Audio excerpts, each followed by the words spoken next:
Comment prospérer dans un endroit difficile? On voudrait se planter dans un environnement propice pour pouvoir grandir, avec de la bonne terre, sans obstacles, sans difficulté. Qui aurait idée de se planter dans un endroit hostile, au milieu d'un pierrier?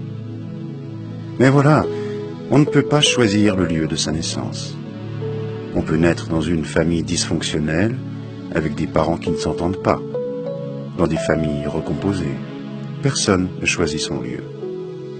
On peut travailler dans des environnements déplaisants, non valorisants, avec des supérieurs sans scrupules, exploiteurs, des collègues jaloux. Comment prospérer dans ce genre d'endroit? La création de Dieu donne des exemples de réussite, mais aussi des exemples de ratage. Pour les exemples de réussite, on parle de résilience. Ce sont des hommes et des femmes qui ont su se reconstruire après un drame ou après des difficultés de toutes sortes. La première chose à prendre en compte, c'est de croire que lorsque ça va mal dans la vie, ce n'est pas forcément la fin de la vie ou la déchéance. La Bible est truffée de récits qui montrent comment nombre de personnes se sont sorties d'un piège, d'une catastrophe, d'une difficulté insurmontable. Il faut se poser les bonnes questions, pas celles du pourquoi. Pourquoi ça m'arrive à moi? Est-ce que Dieu me punit? Est-ce que je suis aussi nul pour en arriver à ce point? Non, il faut se poser la question du comment. Comment puis-je m'en sortir? Avec quels moyens? La deuxième chose à faire, c'est de demander à Dieu qu'il m'aide à trouver les bonnes réponses à mes questions du comment. Quel est le prochain pas? On peut demander à un responsable d'église, à des frères et sœurs qui partagent les mêmes convictions. Dieu répond à nos comment. Parfois, à la suite de nos prières, il élimine carrément les obstacles. Parfois, il nous transpose carrément dans un autre environnement, et c'est souvent une bonne solution pour fuir les contextes toxiques. Mais la plupart du temps, il nous aide à intégrer l'obstacle, à le maîtriser, à le neutraliser et à en faire un allié. Imaginez cet arbre en prise avec un violent coup de vent, une tornade. Il ne va pas s'envoler avec la pierre. Ça veut dire aussi que l'obstacle peut devenir un allié, une manière de donner beaucoup de stabilité. Dans notre parabole, la terre est importante. C'est elle qui nourrit, ainsi que l'eau. Mais ce qui devient important, ce sont nos racines. La manière dont on les développe. Les racines culturelles, sociologiques, mais aussi spirituelles. Comment faire croître ces racines? Premier principe, c'est de commencer petit. S'incruster dans l'obstacle. Chercher la faille où je peux m'accrocher. Une personne jalouse manque peut-être de confiance en soi.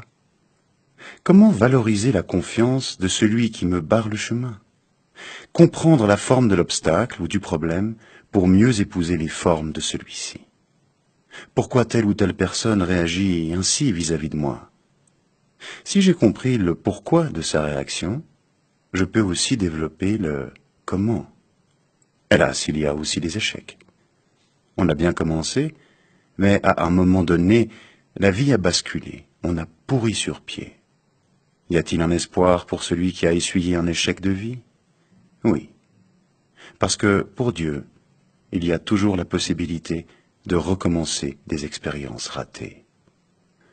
Quelques conseils pratiques pour aborder le problème. Toute difficulté de vie n'est pas bonne à accepter. Parfois, il faut savoir fuir la difficulté. Relations toxiques, lieu de travail non adapté, déséquilibre dans la communauté. Demander à Dieu s'il estime que je suis à ma place. Ne pas désespérer face à l'immensité de l'obstacle. Si Dieu pense que je suis à ma place, il me donnera aussi les ressources pour prospérer. Chercher dans la prière où se trouve la faille pour y planter mes racines. Je peux aussi considérer que le rocher, c'est Dieu. Je me plante sur le rocher. Aucune bourrasque ne peut me déloger de ce rocher. Et voici un texte tiré de la Bible qui pourrait nous donner une explication complémentaire.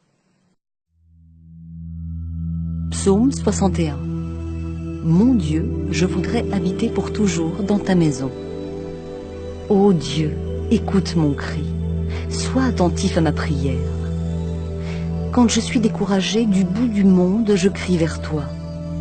Conduis-moi sur le rocher que je ne peux atteindre. Oui, tu es pour moi un abri. Avec puissance, tu me protèges contre l'ennemi. Je voudrais habiter pour toujours dans ta maison, me réfugier à l'ombre de tes ailes. Toi, mon Dieu, tu écoutes mes souhaits. Tu donnes ce qu'il désire à ceux qui t'adorent. Donne longue vie au roi, ajoute des années à ses années. Qu'il gouverne pour toujours devant toi, que ton amour et ta fidélité le gardent. Alors, je chanterai sans cesse pour ton nom, et jour après jour, je tiendrai mes promesses.